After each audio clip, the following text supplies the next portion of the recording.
It matched us step for step. When we stopped, it stopped. When we moved, it moved. But we never saw it.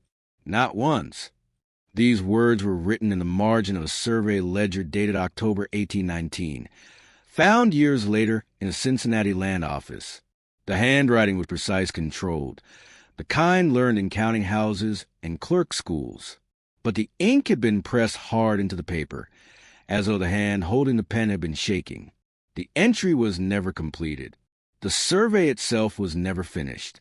And the four men who walked into the Hocking Valley that autumn returned 3 weeks later, refusing to speak of what they had encountered.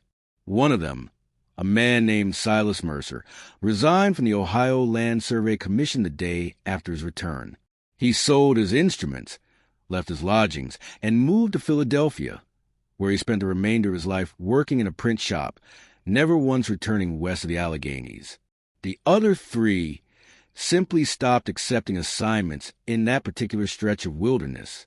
When pressed by their superiors, they offered vague explanations about difficult terrain, unreliable compass readings, and the lateness of the season. But in private correspondence, in letters written to family members and old colleagues, a different story emerged. A story about something that followed them through the forest, something that walked when they walked, rested when they rested, and always stayed just out of sight. This is the account of what happened to those men in the autumn of 1819, pieced together from survey records, personal letters, and the journals of settlers who live along the edges of that wilderness. It is a story that was never officially recorded, never properly investigated, and never explained. In the autumn of 1819, the Ohio Territory was no longer frontier, but it was not yet fully settled. The War of 1812 had ended 5 years earlier, and the native tribes who had once controlled these lands, the Shawnee, the Wyandot, the Delaware, had been pushed westward, their villages abandoned, their hunting grounds divided up by men with surveying chains and brass compasses. The land itself was being measured, plotted, and sold. The Congress lands, as they were called, stretched across southeastern Ohio in a vast grid of townships and ranges, each one carefully surveyed and recorded before being offered to settlers and speculators. It was methodical work, slow and precise, and it required men who could walk straight lines through dense forests, who could read the stars and trust their instruments, and who could tolerate weeks of isolation in country that was still, in many places, deeply wild. The Hocking Valley was one of these places. The river ran southeast through hills covered in oak and hickory, beech and maple, the canopy so thick in summer that the forest floor remained in perpetual twilight. By autumn, the leaves turned and fell, opening the woods to pale sunlight, but the understory remained dense. Thickets of spicebush and pawpaw, tangles of grapevine and greenbrier that caught at clothing and slowed progress to a crawl. It was not empty country. Settlers had begun moving into the valley, claiming bottomland along the river, building cabins of hewn logs, clearing fields for corn and wheat. But between these scattered homesteads lay miles of unbroken forest, and it was here, in the unmapped stretches between settlements, that the survey crews worked. Silas Mercer was the senior surveyor of the crew that entered the Hocking Valley in early October 1819. He was 32 years old, a veteran of 7 years with the Land Survey Commission, and by all accounts a competent and serious man. His 3 assistants were younger, 2 chain men named Elijah Thorne and Samuel Hewitt, and a marker named Daniel Worth, whose job was to blaze trees and drive stakes at section corners. They left Lancaster on October 7th with 2 pack horses, surveying equipment, and provisions for 3 weeks. Their assignment was to complete the subdivision of Township 13, Range 16, a 6-mile square of forested hill country south of the Hocking River. The work was routine, the kind of job Mercer had done dozens of times before. He expected to be back in Lancaster by the end of the month. The weather that October was unseasonably warm, the days clear and bright, the nights cool but not yet freezing.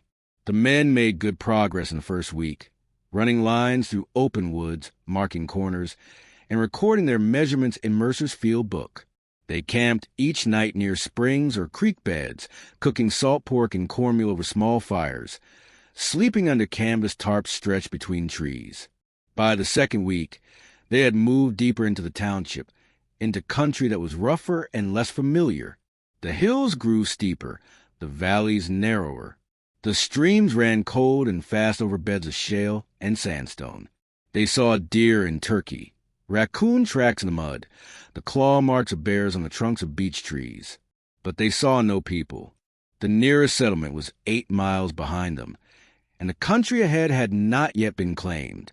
It was on the morning of October 18th, 11 days into their survey, that they first noticed the footsteps.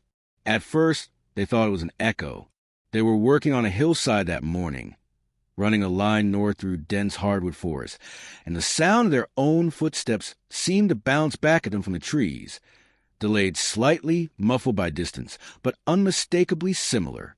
Elijah Thorne mentioned it during their midday rest, remarking that the hills did strange things to sound in these parts. Mercer, who had surveyed in mountainous country before, agreed. Echoes were common in broken terrain, he said. The sound of an axe or a voice could carry for miles, or bounce back from a ridgeline in odd ways. There was nothing unusual about it.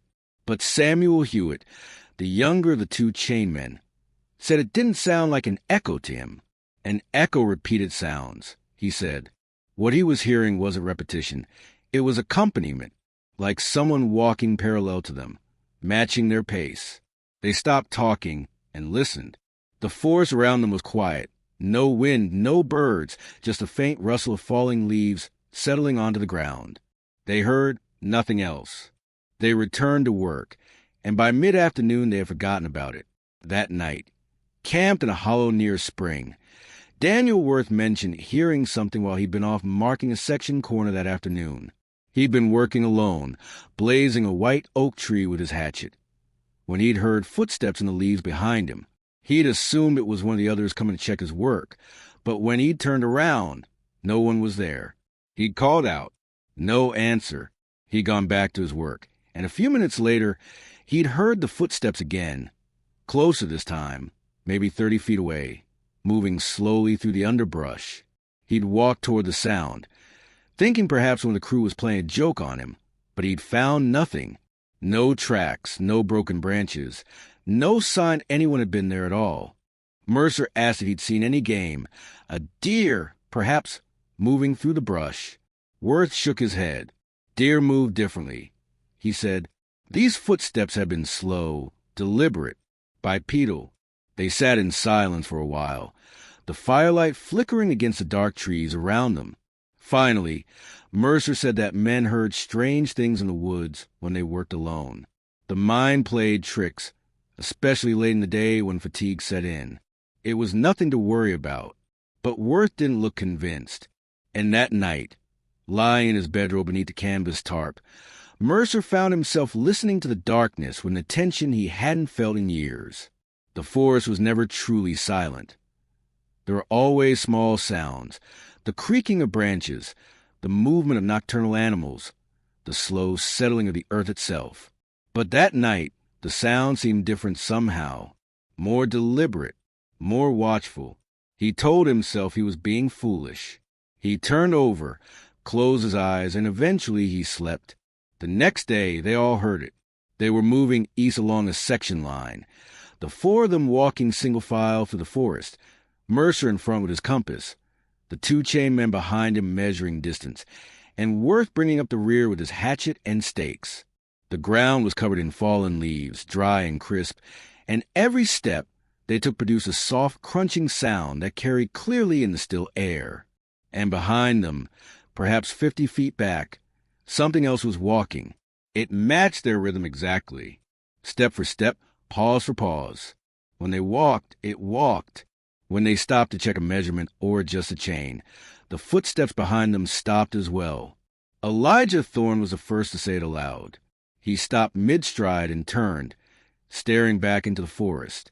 There, he said quietly. Do you hear it? They all heard it now. It wasn't an echo. It wasn't an animal. It was footsteps, deliberate, measured, human footsteps, coming from the forest behind them.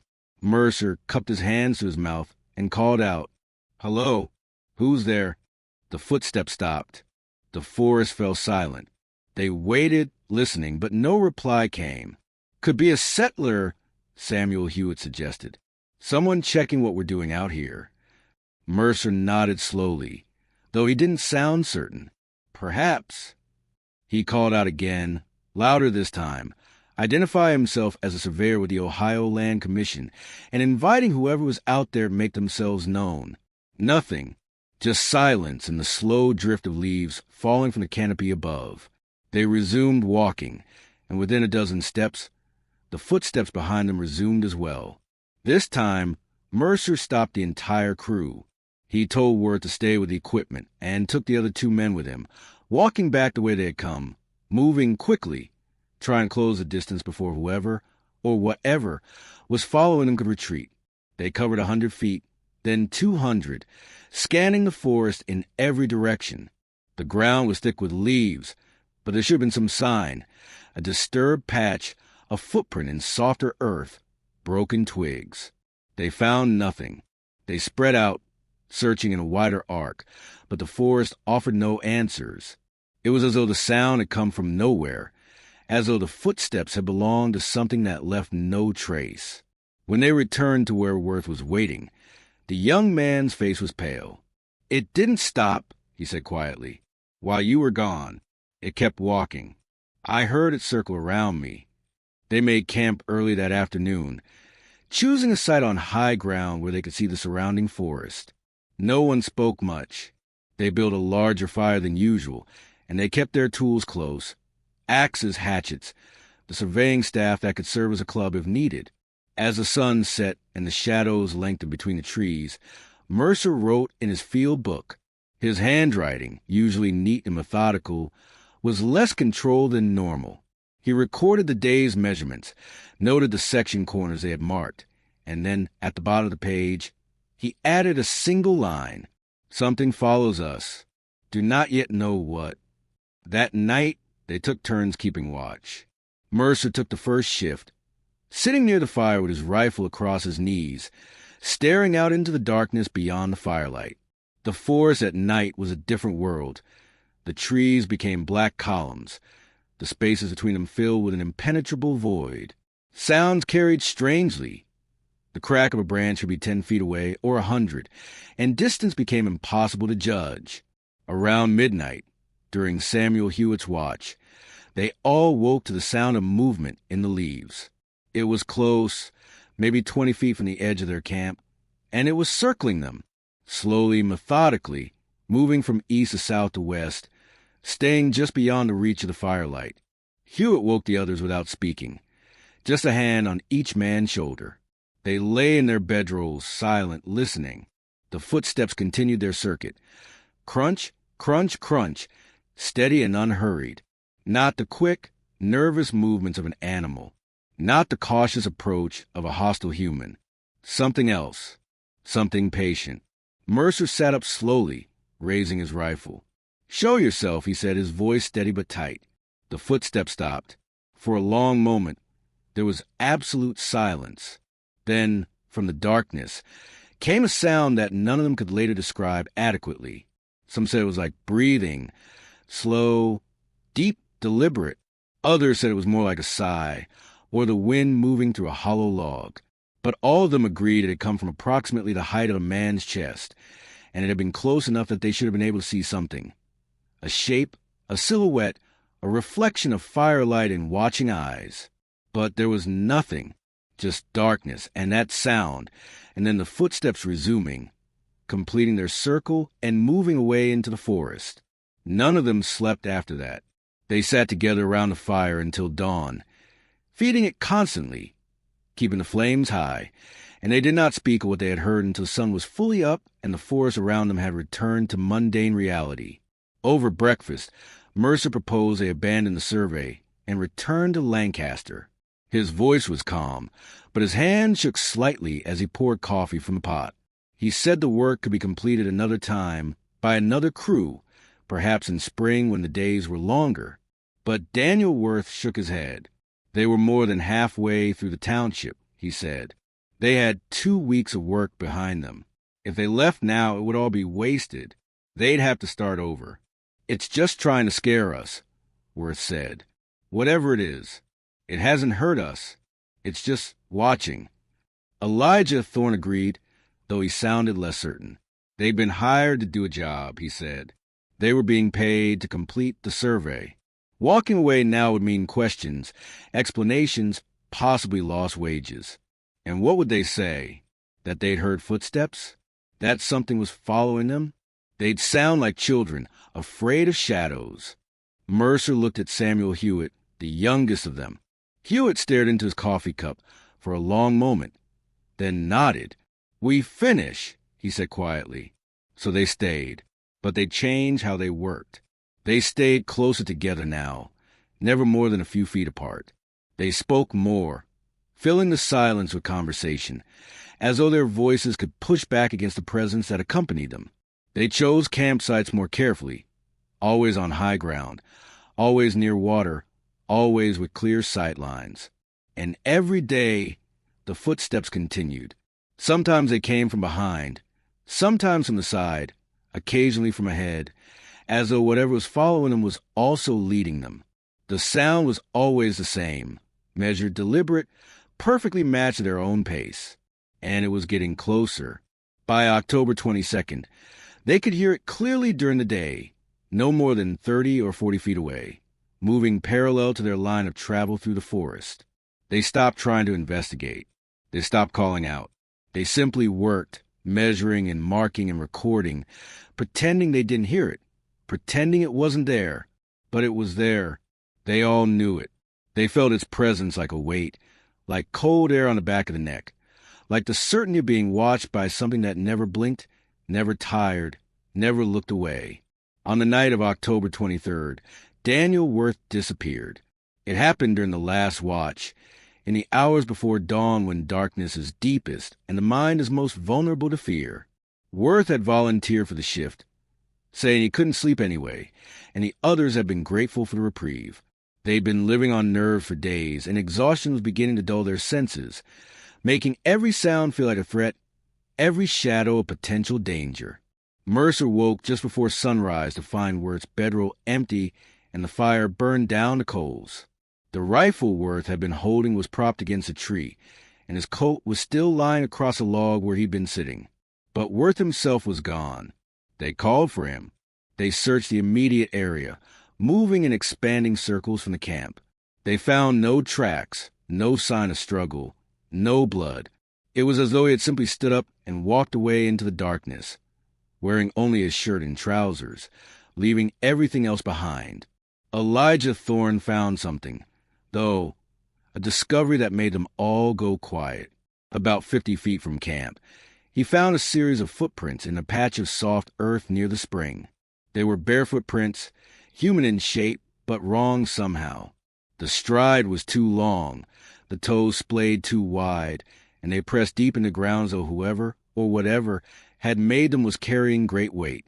The prints led away from the camp, heading west into thicker forest, and beside them, partially obscuring them, were boot prints. Worth's boots. The two sets of tracks walked side by side for perhaps 20 feet, and then both simply stopped, as though the makers of both had lifted off the ground and vanished into air. They stood around these tracks for a long time, saying nothing. Finally, Mercer made a decision. They would search for 1 hour, he said. They would call for Worth, fire signal shots, do everything they could, but if they found no sign of him by full daylight, they would pack their equipment and leave. They would not spend another night in this place. They searched. They called Worth's name until their voices went hoarse. Mercer fired 3 shots from his rifle, spaced a minute apart, the signal for distress. The shots echoed through the hills, and then silence returned, and Worth did not answer. At 7 o'clock, they began packing. They were halfway through breaking camp when they heard the footsteps again. This time they came from the west, from the direction Worth's tracks had led. And they were not alone.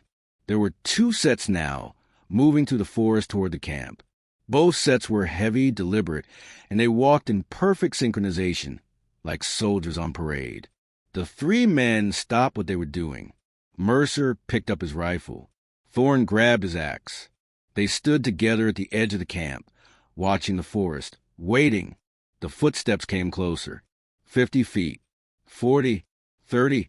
They could hear the snap of twigs, the rustle of disturbed leaves, the sound of something large moving through the underbrush with complete confidence, with no attempt at stealth. 20 feet. They should be able to see something now. The forest wasn't that thick. But there was nothing, just sound, just the undeniable presence of something approaching. 10 feet. The footsteps stopped just beyond the tree line, just outside the camp's perimeter. And in the silence that followed, they heard breathing. Two sources out of sync, one slow and deep, the other faster, shallower. Human. Daniel. Mercer called out, his voice breaking. "Is that you?" For a moment, nothing. Then a voice answered from the darkness. "Don't look." It was Worth's voice, but it sounded wrong, thin, strained, like a man speaking through great pain or fear. "Don't look at it," the voice said again. Just leave. Leave now. Don't come looking for me." Thorne took a step forward. "Daniel, come into the camp. We can—" "No." The voice was sharp now, desperate. "You don't understand. It wants you to see it. That's the test. That's when it takes you. I looked at it, and now I can't." The voice cut off. For 3 heartbeats. There was silence. Then the footsteps resumed, both sets turning away, moving back into the forest. They could hear them for a long time, growing fainter, heading west into the deepest part of the wilderness. Worth did not speak again. They ran. There is no shame in admitting it. They abandoned half their equipment. The survey chains, the compass stand, one of the tarps. They kept only what they could carry, rifles, a hatchet, the field book, and some food. And they ran, not in panic, but in controlled, deliberate haste. They knew these woods well enough by now to navigate without instruments. They headed east, toward the settled country, moving as fast as the terrain allowed. And behind them, the footsteps followed. Not 2 sets now. More. It was hard to count. 4, maybe 5, maybe more. They walked in unison, a steady rhythm like a heartbeat, and they did not tire. When Mercer and the others slowed to catch their breath, the footsteps slowed. When they ran, the footsteps maintained the same steady pace, neither hurrying nor falling behind, as though speed was irrelevant, as though distance meant nothing. They didn't stop until mid-afternoon, when they reached the east branch of the Hocking River. The water was shallow enough to ford, and Mercer hoped, prayed, that crossing running water might break whatever was following them. Old superstitions, the kind his grandmother had told him as a child, but he was willing to try anything. They waded across, the cold water reaching their thighs, and climbed the far bank. They stood there, dripping, listening. The footsteps stopped at the water's edge. They could hear them clearly, multiple sets gathered on the opposite bank, perhaps 20 feet away. They heard no voices, no breathing, just the presence of something watching them from across the water.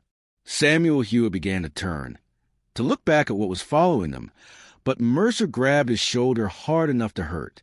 "Don't," Mercer said. "Remember what Daniel said. Don't look." They walked away from the river, and after a long moment, the footsteps resumed. But they didn't cross the water. They moved parallel to the river, staying on the western bank, matching the pace of the 3 men on the eastern side. It followed them that way for 2 miles, the river between them. And then, as the sun began to set, the footsteps stopped. They waited, listening, but heard nothing more. Whatever had been following them had either given up or decided they were no longer worth pursuing. They didn't stop to make camp. They walked through the night, guided by the stars and the distant memory of landmarks, and by dawn they had reached the outskirts of settled country, a cabin with smoke rising from its chimney, a field with corn shocks standing in neat rows, the sound of an axe biting into wood. They emerged from the forest like ghosts, hollow-eyed and filthy, and the farmer who saw them come out of the trees said later that they looked like men who had seen the other side of death and been sent back. Silas Mercer submitted his incomplete survey to the Ohio Land Commission on October 27, 1819. The field book ended abruptly on page 43 mid-measurement. With that single notation in margin, it matched us step for step. No official explanation was recorded. The survey of Township 13, Range 16, was marked as incomplete due to inclement weather and difficult terrain, and the commission assigned a new crew to finish the work the following spring. That crew completed their assignment without incident and reported nothing unusual. Daniel Worth was never seen again. His family placed notices in newspapers across Ohio and Pennsylvania, offering a reward for information. None came. In 1822, a skeleton was found in the Hocking Valley by a hunter, but it was too decomposed to identify, and the family declined to view it. Worth's name was eventually added to the list of men lost to the wilderness, men who walked into the forest and never returned, whose fates remain unknown. Silas Mercer resigned from the Land Commission and moved to Philadelphia, as mentioned earlier. He married in 1821 and worked as a printer for the rest of his life. He never spoke publicly about what happened in the Hocking Valley, but in a letter to his brother dated 1837, 18 years after the incident, he wrote, "You ask if I still think of Ohio. The answer is that I think of it every day. I dream of it most nights. I hear those footsteps in crowded streets, in empty rooms, in the space between sleep and waking. I know how foolish it sounds. I know what you must think. But I also know what I heard and what I did not see, and I know that Daniel Worth looked at something I was wise enough to turn away from. Sometimes I wonder if wisdom is the same as cowardice. Most times, I am simply grateful to be alive." Elijah Thorne and Samuel Hewitt remained in Ohio. Both took surveying work in other parts of the state, but refused any assignments in the Hocking Valley. Thorne eventually became a county surveyor in Fairfield County. Hewitt moved to Cleveland and worked for the Western Reserve Land Company. Neither man left any written account of the incident, but both were known to become quiet and withdrawn when asked about their time in southeastern Ohio. In the decades that followed, other surveyors and settlers reported strange experiences in that same area of the Hocking Valley. Footsteps in the forest that matched their own, the sense of being watched or followed, the sound of breathing in the darkness. Most dismissed these reports as imagination, as the natural fears that arise in isolated country. But some, the ones who had experienced it themselves, knew better. The township was eventually fully surveyed and sold. Farms were established, roads were cut, and the wilderness was slowly tamed and divided into property lines and fence rows. But there were sections of that land that remained unclaimed for decades, parcels that no settler wanted, corners that surveyors avoided marking if they could help it. Maps from the 1820s and 1830s showed Township 13, Range 16 as fully surveyed and subdivided, but local land records tell a different story. Certain quarter sections were not sold until the 1850s, and even then, they changed hands repeatedly, passed from owner to owner, never occupied for long. There is a place in the Hocking Valley where the forest grows differently than it does elsewhere.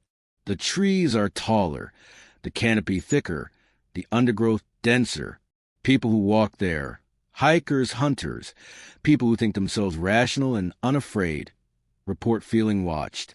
They report hearing footsteps behind them, footsteps that stop when they stop, that resume when they walk. Most laugh it off. Most leave quickly and think nothing more of it. But some remember the old stories, the ones passed down from grandparents who homesteaded that land in the 1800s. Stories about surveyors who went mad, about men who walked into the forest and never came out, about something that lived in those hills long before white men arrived with their chains and compasses and their absolute certainty that the land could be measured and owned. The Shawnee and the Wyandotte knew those hills. They hunted there, but they did not camp there, not after dark. They had their own stories, older than the surveyors, older than the settlements. Stories about beings that walked like men but were not men, that mimicked sounds and movements, that tested those who entered their territory. Stories about thresholds and warnings, about the danger looking directly at things that should remain unseen. When the tribes were pushed west, they took their stories with them. But the things the stories spoke of, those remain behind. Silas Mercer understood this, I think, in the years after 1819. He understood that the land is not passive, not empty, not merely a backdrop for human ambition. He understood that there are places where something else lives, something older than our maps and deeds and property lines, and that these places do not take kindly to being measured and divided and claimed. He understood that Daniel Worth looked at something he should not have looked at, and that sight carried a price. And he understood, as the other survivors understood, that they had been allowed to leave, that whatever followed them through those woods had chosen, for reasons of its own, to let them go, that it could have taken all of them, but instead it took only one, as a reminder, perhaps, or a warning, or simply because that was the bargain it required. The last entry in Mercer's survey book, written after he returned to Lancaster, but before he resigned and left Ohio forever, was not a measurement or a calculation. It was a single sentence, written in small, careful letters at the bottom of the final page. Some land should not be surveyed. Some lines should not be drawn. Some places should remain unmeasured, unmapped, and undisturbed. The field book itself disappeared sometime in the 1840s, lost or destroyed, or deliberately removed from the Commission's records. But a transcript of its final pages was made by a clerk in 1823, and that transcript survived, filed away in the Ohio Historical Society's archives, where it remains today, a fragment of a story that was never supposed to be told, about men who heard footsteps in the wilderness and learned too late that not everything that walks upright is human, and not everything that follows you wants to be seen. The footsteps are still heard sometimes, in that stretch of forest in the Hocking Valley. People report them. Most people don't believe them. But the ones who have heard those footsteps themselves, who have felt that cold certainty of being accompanied by something that matches their pace exactly, that stops when they stop, that breathes in the darkness just beyond the firelight, those people believe, and they do not go back. Not ever.